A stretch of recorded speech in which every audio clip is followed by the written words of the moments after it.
दिल्ली में खतरे के निशान से ऊपर यमुना का जलस्तर पहुंच चुका है। 204.95 मीटर से ऊपर यमुना बह रही है। यमुना किनारे रहने वाले लोगों को सतर्क रहने के निर्देश दिए गए हैं। हथनीकुंड बैराज से पानी छोड़ने से जलस्तर और बढ़ा है और अगले 20 से 30 से 45 घंटे और ज्यादा भारी होने वाले हैं। हथनीकुंड बैराज से 2,72,000 क्यूसेक पानी छोड़ा गया था, जिसका असर दिखने लगा है। शाम 8 बजे तक और ज्यादा जलस्तर इसका बढ़ता नजर आने वाला है। आज शाम तक दिल्ली पहुंचने की संभावना है और सुबह 9 बजे लगभग 3 लाख क्यूसेक पानी और छोड़ा गया है। एसडीआरएफ, एनडीआरएफ और फ्लड विभाग अलर्ट मोड पर है। पहाड़ों में भारी बारिश से हालात बिगड़ने की आशंका है। अगले 3 दिन तक बारिश का अलर्ट जारी किया गया है। तो यानी कि अगले 2 से 3 दिन और उससे भी आगे अगर यमुना का जलस्तर कम क्योंकि होने की जगह वो बढ़ने ही वाला है, लगातार पानी छोड़ा जा रहा है। और इस खबर पर ज्यादा जानकारी के साथ हमारे सहयोगी देवेश कुमार हमारे साथ लाइव कनेक्ट हो गए हैं। उनका सीधे अब हम रुक कर लेते हैं, सीधे उन्हीं के पास आपको लिए चलते हैं। देवेश, आपको तस्वीरें भी दिखाएंगे, आपको जानकारी भी देंगे कि देवेश अभी स्थिति क्या है, आने वाले कुछ घंटों में क्या स्थिति और रहने वाली है और उससे आने वाले आगे के घंटों में कितनी तबाही मचेगी, क्योंकि 2,72,000 क्यूसेक पानी हथनीकुंड बैराज से तो छोड़ा गया जब सारे गेट्स खोल दिए गए, फिर 9 बजे के लगभग फिर से 3 लाख क्यूसेक पानी और छोड़ा गया है। देखिए, बिल्कुल कहीं ना कहीं कह सकते हैं कि 2023 की जो बाढ़ की जो स्थिति हुई थी उसका डर जो है दिल्ली को सता रहा है। एक तस्वीर हम दिखा देते हैं, यमुना के पास ही हम मौजूद हैं, बोट क्लब के पास। दरअसल यहाँ पर हमेशा जो होता है, ये जो तमाम बोट्स आपको नजर आ रही होगी, दरअसल ये रेस्क्यू के लिए लगाई जाती है और जो लोग निचले इलाकों में रह रहे हैं वहां पर मुनादी की जाती है। और जैसा कि आपने जिक्र किया कि 9 बजे के आसपास जो वाटर लेवल जो यमुना का है, जो कि ओल्ड रेलवे ब्रिज है जहां पर मापा जाता है, वहां पर जो करीब 204.95 है अभी, यानी कि खतरे के निशान से अभी जो यमुना, लेकिन 48 घंटे बताया जा रहा है कि 48 घंटे जो है हो सकता है कि जब पानी पहुंचेगा तो स्थिति आपको बिल्कुल बदली हुई नजर आएगी। चेतावनी का जो निशान है उसको तो पार कर ही चुका है, लेकिन जो खतरे का निशान है चल बता रहा है 2 से 3 घंटे में हो सकता है कि पार कर जाए। 2023 में आपने स्थिति देखी होगी कि ITO, ISBT, कश्मीरी गेट यहां तक जो है पानी पहुंच गया था और स्थिति जो है बहुत ही खराब हो रही थी। लेकिन सरकार बार बार जिक्र कर रही है कि बाढ़ दिल्ली में नहीं आएगी, लेकिन जिस तरह से हर घंटे जो है हथनीकुंड बैराज से पानी छोड़ा जा रहा है वो कहीं ना कहीं कह सकते हैं कि अगले 48 घंटे में दिल्ली के लिए मुसीबत बन सकता है, क्योंकि 9 बजे के आसपास भी 3,29,000 से जो ज्यादा क्यूसेक पानी है वो यमुना के अंदर छोड़ा गया, जो कि 48 घंटे में दिल्ली पहुंचेगा। अब ऐसे में आप अंदाजा लगा सकते हैं कि जब 3 लाख क्यूसेक से ज्यादा जो पानी छोड़ा गया है, दिल्ली स्थिति बदली हुई नजर आएगी। हो सकता है कि जो पानी है वो जो है निचले इलाकों में तो पहले ही पहुंच चुका है, जो थोड़े से ऊपरी इलाके हैं जैसे ISBT सटा हुआ है, कुछ ही दूरी पर है, कश्मीरी गेट है, लाल किले के आसपास है या फिर ITO है, वहां तक अगर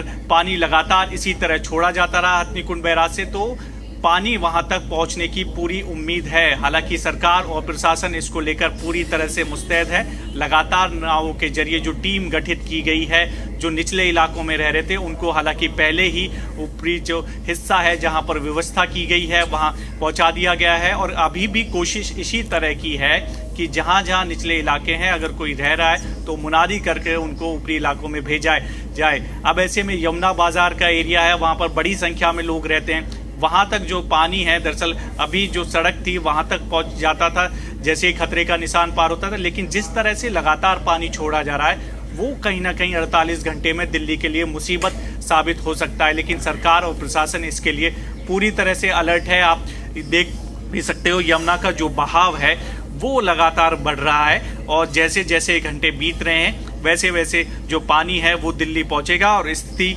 आपको बदली हुई नजर आएगी, क्योंकि लगातार सुबह से ही पानी जो है घंटे वाइज हथनीकुंड बैराज से छोड़ा जा रहा है। जैसे कि 9 बजे के आसपास जो है 3 लाख से पानी यमुना के अंदर छोड़ा गया है। अब ऐसे में स्थिति पर हालांकि सरकार और प्रशासन की पूरी नजर है। 48 घंटे बाद ये देखना होगा कि क्या और जो पानी जिस तरह से छोड़ा जा रहा है तो वो दिल्ली के लिए मुसीबत बन सकता है। 2023 की स्थिति क्या दिल्ली में हो सकती है, लेकिन जिस तरह से क्योंकि ITO के पास जो बैराज थे वो 2023 का जिक्र करें तो वो उस दौरान वो बैराज बंद थे, लेकिन अभी खोल दिए। लेकिन जिस तरह से हर घंटे के हिसाब से पानी छोड़ा जा रहा है, वो कहीं ना कहीं दिल्ली के लिए मुसीबत बन सकता है। और क्योंकि लगातार जल स्तर जो है वो बढ़ रहा है, तो ऐसे में जो प्रशासन है और सरकार है वो न केवल हरियाणा सरकार के टच में है, बल्कि यहाँ पर भी पूरी नजर बनाए हुए हैं। जी देवेश, अब पानी आएगा तो उसके बाद जलस्तर तो बढ़ेगा, ही लाजमी सी बात है, लेकिन सबसे ज्यादा प्रभावित कौन कौन से क्षेत्र होंगे ये जरा बताइए। लोग बिल्कुल ये जानना चाहेंगे कि सबसे ज्यादा असर कहां पर देखने को मिलेगा, कौन कौन से वो एरियाज है जहां पर ये बाढ़ का पानी घुसने वाला है, लोग पहले ही अलर्ट हो जाएंगे उसको लेकर। कौन कौन से ऐसे रूट्स हैं जो बाधित हो सकते हैं, जैसे जो वो ओल्ड आयरन ब्रिज है उसको लेकर बार बार कहा जाता है कि जलस्तर बहुत ज्यादा बढ़ जाता है तो उसको बंद कर दिया जाता है। देखिए, बिल्कुल जैसे ही पानी अगर खतरे के निशान को पार करता है तो चेतावनी पहले ही जारी कर दी जाती है। और कई बार आपने भी देखा होगा इन दोनों की खतरे के निशान को पार कर गया, लेकिन जिस तरह से लगातार बारिश हो रही है, जिस तरह से लगातार जो है पानी छोड़ा जा रहा है, वो कहीं ना कहीं दिल्ली के लिए मुसीबत बन सकता है। इसको लेकर प्रशासन अलर्ट है। जैसा कि आप जिक्र कर रहे हैं कि कश्मीरी गेट के आसपास का इलाका है, मोनेस्टी है, ISBT है, लाल किले के आसपास का इलाका है, यमुना बाजार है और ITO के आसपास है, दिल्ली सचिवालय के आसपास है, राजघाट के आसपास है। ये ऐसे इलाके हैं, जब 2023 में बाढ़ आई थी तो पूरी तरह से ये जो इलाके हैं पूरी तरह से जलमग्न हो गए थे। हालांकि सरकार का कहना है कि 2023 की स्थिति फिलहाल नहीं होगी, क्योंकि जो ITO पर जो बैराज थे उन दिनों वो बंद थे। अब ऐसे में जो ITO पर जितने भी बैराज है वो सभी खोल दिए गए हैं। जो पानी का बहाव है, जिस तरह से छोड़ा जा रहा है उसी तरह वो पानी आगे जा रहा है, लेकिन कहीं ना कहीं खतरे की घंटी दिल्ली के लिए है और 48 घंटे पर पूरी नजर जो है सरकार और प्रशासन बनाए हुए हैं। लेकिन जिस तरह से पानी क्योंकि हर घंटे के हिसाब से छोड़ा जा रहा है, वो कहीं ना कहीं दिल्ली के लिए मुसीबत बन सकता है। स्थिति ना आए इसके लिए भी सरकार कोशिश में जुटी हुई है। जैसा कि हम जिक्र कर रहे हैं कि हरियाणा सरकार से लगातार ये भी देखा जा रहा है कि कितना पानी वहां से हथनीकुंड बैराज से छोड़ा जा रहा है, कितने घंटों में यहाँ पहुंचेगा। जो लोग निचले इलाकों में रह रहे थे उनके लिए पहले ही व्यवस्था की गई है, टेंट लगा दिए गए हैं, क्योंकि झुग्गी झोपड़ी में लोग तमाम बड़ी संख्या में जो है जो निचले इलाके जो कि बिल्कुल यमुना के अंदर है, जो सटे हुए हैं, वहां पर लोग रहते थे, उनके लिए व्यवस्था की गई है। ऊपरी इलाकों में टेंट की व्यवस्था की गई है। अब ऐसे में कोशिश ये भी है कि मुनादी की जा रही है दरअसल कि जो आसपास गया है वो यमुना के आसपास ना पहुंचे, कि जिस तरह से पानी छोड़ा जा रहा है वो कहीं ना कहीं मुसीबत दिल्ली के लिए खड़ी कर सकता है और बाढ़ जैसे हालात बनते हुए दिल्ली में नजर आ रहे हैं। जी बिल्कुल, बाढ़ का पानी आएगा तो ऐसे में पानी की भी निकासी जल्दी से जल्दी हो, उसके लिए एक्स्ट्रा एक्टिवनेस भी जरूरी है जो प्रशासन या निगम की तरफ से होनी चाहिए। ये जो एरिया ज्यादा प्रभावित होंगे, इन एरियाज में क्या जो अब डालियों की गाद वाद निकाली गई है ताकि पानी जाए वहां तो जमा ना हो जाए, उसकी निकासी होती चली जाए। देखिए, बिल्कुल इसके लिए पहले से व्यवस्था की गई थी कि अगर इस तरह के हालात बनते हैं, जो नाले हैं उनकी पहले से ही दुरुस्त कर लिए। लेकिन जिस तरह से पानी छोड़ा जा रहा है हथनीकुंड बैराज से, वो सरकार की भी जाहिर सी बात है चिंता बढ़ाएगा ही कि हालात इस तरह के ना हो जाए। 2023 में आपने देखे थे किस तरह से हालात दिल्ली के हुए थे। ITO के पर जितना पानी था वो आपको यमुना का नजर आ रहा था उन दिनों, और बहुत ही मुसीबत से लोगों को जूझना पड़ रहा था। उसी तरह लाल किले के आसपास आपने भी देखी होगी तस्वीरें। उससे आगे चलेंगे तो यमुना बाजार जो है वो पूरी तरह से डूब गया था, मोनेस्टी था वो डूब गया था। उसके और आगे अगर इस तरफ आएंगे, कश्मीरी गेट के आसपास जो है पानी पहुंच गया था। ISBT सिविल लाइंस के कई ऐसे इलाके थे जहां पर पानी पहुंच गया। तो इस तरह की स्थिति ना आए इसके लिए सरकार पूरी तरह से अलर्ट मोड पर है। इसलिए हरियाणा सरकार के टच में भी है कि कितना पानी कितने घंटों में छोड़ा जा रहा है। अलग अलग टीमें जो है वो निर्धारित की गई है कि जो लोग निचले इलाके में कम से कम उनको पहले ही वहां से रेस्क्यू कर लिया जाए, शिफ्ट कर दिया जाए, ताकि जान माल की कोई नुकसान ना हो। साथ ही साथ क्योंकि उनके साथ जो लोग रहते हैं वहां पर पशु भी रहते हैं, उनको भी वहां से शिफ्ट कराने के निर्देश दिए गए हैं। बाकायदा कई टीम जो है निर्धारित की गई है मौजूदा स्थिति पर नजर बनाने के लिए कि इस तरह की जान माल का कोई नुकसान ना हो। इसके लिए पूरी तरह से सरकार और अलर्ट है। और अब से थोड़ी देर में क्योंकि लगातार मुनादी की जा रही है, तो यमुना के अंदर जो निचले इलाके हैं जो यमुना से सटे हुए हैं, क्योंकि जैसे यमुना के किनारे होते हैं और लोग रहते हैं वहाँ पे, उनको दरअसल वहाँ से जो शिफ्ट है वो कराना एक बड़ी चुनौती प्रशासन की होती है। लेकिन क्योंकि वो छोड़ते नहीं है वो एरिया जब तक पानी वहाँ तक ना पहुँचाए, इसलिए उनके लिए पहले ही व्यवस्था और टेंट लगा दिए गए हैं। सरकार पूरी तरह से अलर्ट है, प्रशासन अलर्ट है, हर घंटे पर नज़र रखी जा रही है कितना पानी हथनीकुंड बैराज से छोड़ा जा रहा है, कितने घंटे में जो है वो दिल्ली में एंटर करेगा, क्या उसके परिणाम हो सकते हैं, इसके लिए पूरी तरह से सरकार और प्रशासन अलर्ट है। जी बिल्कुल, मॉनिटरिंग करनी बहुत ज़्यादा ज़रूरी है हर घंटे, जिसका आप जिक्र भी कर रहे हैं देवेश। अब देखिए मौसम का असर किस तरीके से इस स्थिति पर पड़ सकता है ये भी ज़रा आप बताइए, और नागरिकों के लिए सुझाव क्या है, अभी क्या एडवाइजरी प्रशासन की तरफ से जारी की गई है?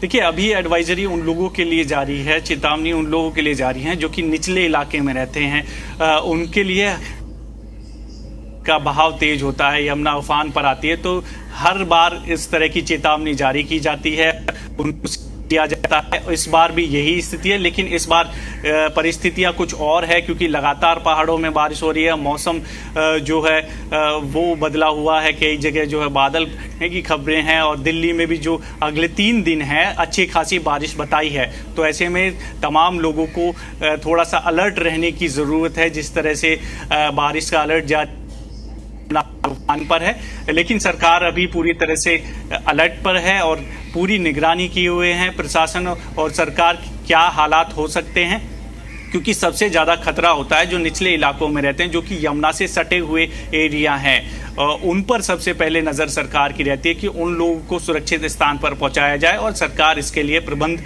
पहले से ही कर रही है। लेकिन अगर इसी तरह से पानी रहा तो दिल्ली के लिए वो मुसीबत बन सकता है। 2023 की जो स्थिति है वो बन सकती है। जो इलाके हैं यमुना के आसपास के, जैसे कि ISBT है, कश्मीरी गेट है, ITO है, लाल किला है, ये यहाँ तक जो है पानी पहुँच सकता है अगर इसी तरह से जो पानी है वो छोड़ा जाता रहा। जो ठीक है देवेश, आपका बहुत शुक्रिया इन सारी जानकारियों के लिए।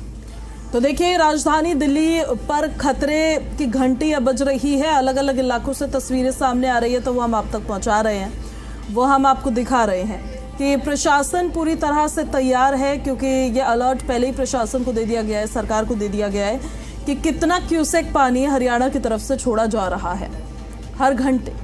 सुबह के वक्त में कितना छोड़ा गया है, सुबह 9 बजे कितना छोड़ा गया है, और उसका असर दिल्ली में अब ये होने वाला है कि दिल्ली में जो संभावित क्षेत्र है, जो प्रभावित क्षेत्र होंगे, जैसे यमुना खादर और यमुना बाजार का इलाका, वो सबसे ज़्यादा अधिक प्रभावित होता है, खतरे का स्तर यहाँ पर सबसे ज़्यादा होता है। ये जलमग्न हो जाएंगे जो घर हैं वहाँ पर, और वहाँ के लिए ज़रूरी ये है कि जो लोग वहाँ रह रहे हैं उनको विस्थापित कर दिया जाए, वो ज़रूरी है।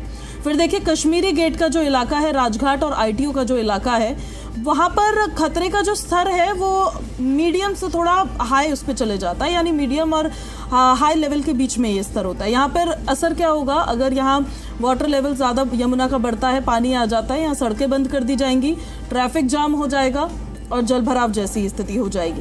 फिर मयूर विहार, ओखला, जोसोला, यहाँ पर मीडियम लेवल है जो खतरे का स्तर है उसका। जल स्तर बढ़ने पर बिजली कट हो जाएगी, जल निकासी की समस्या यहाँ आपको फेस करनी पड़ेगी। लोहे का जो पुल है, ओल्ड आयरन ब्रिज तस्वीरों में दिख रहा है आपको, यहाँ भी बहुत ज़्यादा खतरा है, इसे बंद किया जाता है सुरक्षा के लिहाज से।